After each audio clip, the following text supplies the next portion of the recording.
बिस्मिल्लाहिर्रहमानिर्रहीम। फ़िलिस्तीन का मसला और उम्मत मुस्लिमा की मौजूदा हालत। आज की वीडियो में हम इसी हवाले से बात करेंगे और फ़िलिस्तीन इसराइल कॉन्फ्लिक्ट की थोड़ी हिस्ट्री भी बयान करेंगे और हम ये भी बयान करेंगे कि हमास आखिर क्या चाहता है, और हम टू स्टेट नेशन थ्योरी पर भी बात करेंगे और इसके अलावा मुसलमान हुक्मरानों को इस हवाले से क्या करने की ज़रूरत है, इस पर भी हम बात करेंगे। आपसे रिक्वेस्ट है कि इस वीडियो को पूरा देखें, लाइक और शेयर भी ज़रूर करें। फ़िलिस्तीन पर इसराइल की जारियत बराबर जारी है। फ़िलिस्तीन का मसला अब सिर्फ फ़िलिस्तीनी मुसलमानों का नहीं रहा, बल्कि अब ये पूरी इंसानियत का मसला बन चुका है, क्योंकि 8 अक्टूबर से सेहूनी अफवाह जिस तरह बेगुनाह फ़िलिस्तीनी मुसलमानों को टारगेट कर रही हैं, औरतों, बच्चों और बुजुर्गों को भी शहीद किया जा रहा है। तकरीबन 8,000 से ज़्यादा फ़िलिस्तीनी बेगुनाह मुसलमान शहीद कर दिए गए और 20,000 के करीब जख्मी हैं। हॉस्पिटल्स को भी टारगेट किया जा रहा है। गजा पट्टी के अंदर मोतबर मीडिया ज़राए के मुताबिक ईंधन, पानी और बिजली की सप्लाई भी काट दी गई। अब जालिम वार क्रिमिनल नेतन्याहू की इंतज़ामिया ने मवासलाती निज़ाम भी काट दिया है। यूनाइटेड नेशंस ऑर्गेनाइजेशन ज़बानी जमा खर्च के अलावा कुछ नहीं कर पा रही है और न मुसलमानों को इस पर कोई उम्मीद रखनी चाहिए। मुसलमानों की मौजूदा सूरत हाल का जब हम जायजा लेते हैं तो ये आया हो जाती है कि मुसलमान 2 अरब के करीब होने के बावजूद इस वक्त दुनिया में जलील हैं। दुनिया में 60 के करीब मुसलमान ममालिक मौजूद हैं। इनमें बहुत सारे ममालिक सियासी, माशी और फौजी लिहाज से बहुत ताकतवर भी हैं, लेकिन इसके बावजूद मुसलमान, क्रिश्चियंस और जीवस के दस्ते नगर हैं। इसराइल एक छोटा सा मुल्क है जिसके इर्द गिर्द सारे मुसलमान अरब ममालिक हैं, मगर वो आज तक इसराइल का कुछ नहीं बिगाड़ सके। बल्कि अफसोस की बात यह है कि अरब ममालिक आज तक इसराइल के साथ मुख्तलिफ मुआहदे करके इनके साथ अपने ताल्लुकात मजबूत करने में लगे हैं। अरब इसराइल कॉन्फ्लिक्ट की थोड़ी तारीख। 1917 ईस्वी में एक नाजायज मंसूबे के तहत, जिसको बालफोर डिक्लेरेशन कहते हैं, यहूदियों को बरतानवी हुकूमत की तरफ से फिलिस्तीन में होमलैंड देने का वादा किया गया। वाज़िह रहे कि उस वक्त एक तरफ तो फर्स्ट वर्ल्ड वार जारी थी और हिटलर तो यहूदियों को चुन चुन कर कत्ल कर रहा था, दूसरी तरफ सल्तनत उस्मानिया यानी ओटोमान एम्पायर बहुत कमजोर होकर अपनी आखिरी सांसें ले रही थी। फिलिस्तीन भी सल्तनत उस्मानिया का एक अहम हिस्सा था। कुछ यहूदी तो पहले ही यूरोप से आकर फिलिस्तीन में आबाद हो गए थे। मुसलमानों ने उनका वेलकम किया, उनके साथ अच्छा बर्ताव किया, क्योंकि मुसलमान यहूदियों और ईसाइयों को अहल किताब समझते हैं। यहूदी तो पूरी दुनिया में दर दर की ठोकरें खा रहे थे।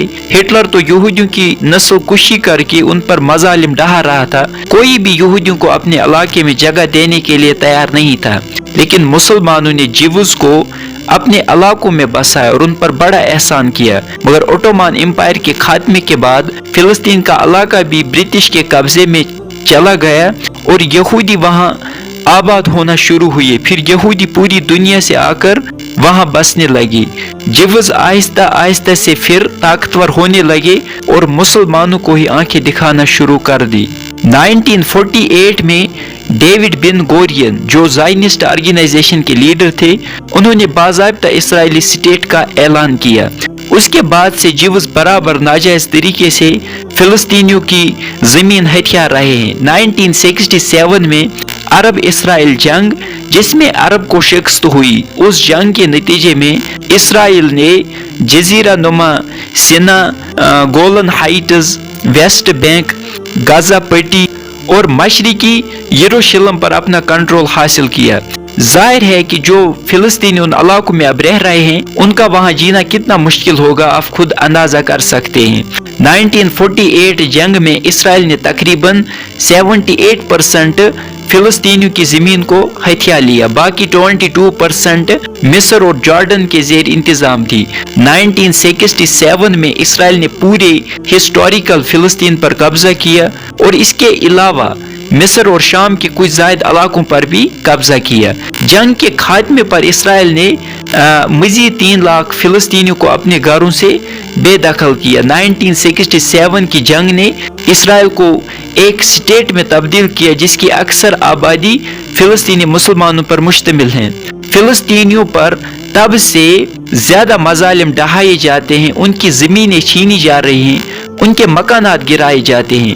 1990 عیسوی میں جو اوسلو ایکارڈ اسرائیل اور PLO یعنی فلسطین لبریشن آرگنائزیشن کے درمیان ہوا، انہوں نے 2 اسٹیٹ نیشن تھیوری کو فلسطین مسئلے کا سولوشن قرار دیا۔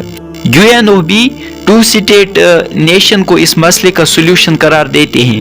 اور یہ 2 اسٹیٹ نیشن تھیوری کیا ہے؟ اس کا مطلب ہے کہ ایک ہی ملک میں 2 الگ اسٹیٹ قائم ہوں، ایک اسٹیٹ اسرائیل کے لیے اور دوسرا فلسطین کے لوگوں کے لیے۔ حالانکہ یہ ممکن نہیں اور نہ حماس اس کو تسلیم کرتا ہے۔ حماس کیا چاہتا ہے؟ حماس بحیرہ روم کے سمندر اور دریائے اردن کے درمیان کی تمام زمین واپس چاہتا ہے، جس میں جدید اسرائیلی ریاست بھی شامل ہے اور مقبوضہ مغربی کنارے یعنی ویسٹ بینک اور غزہ بھی۔ حماس اسرائیل کو تسلیم کرنے سے کھلا انکار کرتا ہے۔ واضح رہے حماس ایک عسکری گروپ ہے۔ غزہ میں 1987 میں اس کو شیخ یاسین نے بنایا تھا۔ فلسطینی لوگوں کی اکثریت حماس کو سپورٹ کرتی ہیں کیونکہ یہ اسرائیلی قبضے سے مکمل آزادی چاہتے ہیں۔ Some of the points have become clear from this. Point number 1، مسلمان دنیا میں 1.5 ارب سے زیادہ ہونے کے باوجود کمزور ہیں اور ذلت کی زندگی گزار رہے ہیں کیونکہ مسلمانوں کے درمیان کوئی بھائی چارہ اور اتحاد و اتفاق نہیں ہے۔ پوائنٹ نمبر 2، UNO سے بھیک مانگنے کے بجائے اگر دنیا کے مسلمان خلوص کے ساتھ متحد ہو جاتے تو مسلمانوں کے سارے مسائل حل ہو سکتے ہیں۔ مسلمانوں کی OIC آرگنائزیشن کے متعلق میں بات نہیں کرنا چاہتا کیونکہ وہ اپنا مقام کھو چکی ہیں۔ پوائنٹ نمبر 3، ہسٹوریکلی اگر ہم دیکھیں تو برطانیہ فلسطین اور کشمیر جیسے مسائل کے لیے اصل ذمہ دار ہے کیونکہ برطانیہ نے مسلم دشمنی میں ان مسائل کو جان بوجھ کر جنم دیا تھا۔ پوائنٹ نمبر 4، UNO فلسطین اور کشمیر جیسے ایشوز کو ریزالو کرنے میں بالکل ناکام ہو چکا ہے۔ اب اس کا وجود باقی رہنے کا کوئی فائدہ نہیں کیونکہ یونائٹڈ نیشنز آرگنائزیشن دوسرے الفاظ میں امریکہ کی لونڈی بن چکی ہے۔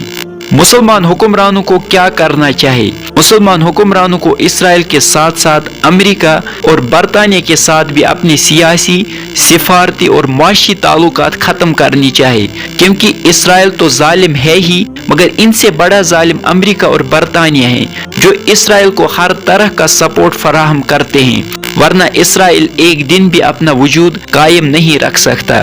لیکن کیا کرے؟ مسلمان حکمران بالعموم اور عرب کے حکمران بالخصوص امریکہ، برطانیہ اور اسرائیل سے بھی اپنے تعلقات مضبوط کرنے میں کوئی آر محسوس نہیں کرتے۔ صرف ایران ایک ایسا ملک ہے جو امریکہ اور اسرائیل کی آنکھوں میں آنکھیں ڈال کر بات کرتا ہے اور ان سے بالکل خوف زدہ نہیں ہے۔ باقی مسلمان حکمران اپنے مفادات کے پیچھے ہیں، ان کو فلسطین، کشمیر، شام اور یمن کی فکر کہاں ہوگی؟